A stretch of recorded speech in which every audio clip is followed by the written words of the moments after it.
కల్వకుంట్ల కవిత ప్రతిపాదించిన కొత్త రాజకీయ పార్టీ పేరుపై కేంద్ర ఎన్నికల సంఘం కీలక నిర్ణయం తీసుకుంది.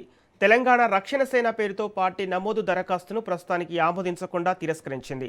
పార్టీ పేరుతో టీఆర్ఎస్ అనే పదం ఉండటంపై అభ్యంతరం వ్యక్తం చేసిన ఎన్నికల సంఘం 15 రోజుల్లోగా మరో 3 ప్రత్యామ్నాయ పేర్లను సూచించాలని ఆదేశించింది. లేని పక్షంలో దరఖాస్తును పూర్తిగా తిరస్కరిస్తామని స్పష్టం చేసింది. ఈ నిర్ణయాన్ని తెలంగాణ రక్షణ సమితి వ్యవస్థాపక అధ్యక్షుడు నరాల సత్యనారాయణ స్వాగతించారు. తమ పార్టీ చేసిన విజ్ఞప్తులు, న్యాయపరమైన పోరాటం ఫలితంగానే ఎన్నికల సంఘం ఈ నిర్ణయం తీసుకుందని ఆయన పేర్కొన్నారు. ఇక టీఆర్ఎస్ అనే పదాన్ని ఉపయోగించవద్దని ఎన్నికల సంఘం సూచించడం రాజకీయ వర్గాల్లో చర్చనీయాంశంగా మారింది.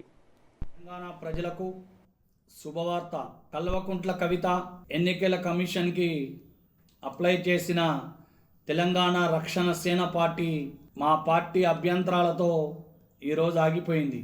మా తెలంగాణ రక్షణ సమితి టీఆర్ఎస్డి తరపున 350 లెటర్లు, 420 ఈమెయిల్స్ పెట్టడం, మేము కంప్లైంట్ పెట్టడం జరిగింది. ముఖ్య కారణం ఏంటంటే ఆమె పార్టీని ఏ పార్టీని పెడుతుందో, ఎట్లా పెడుతుందో తెలియదు.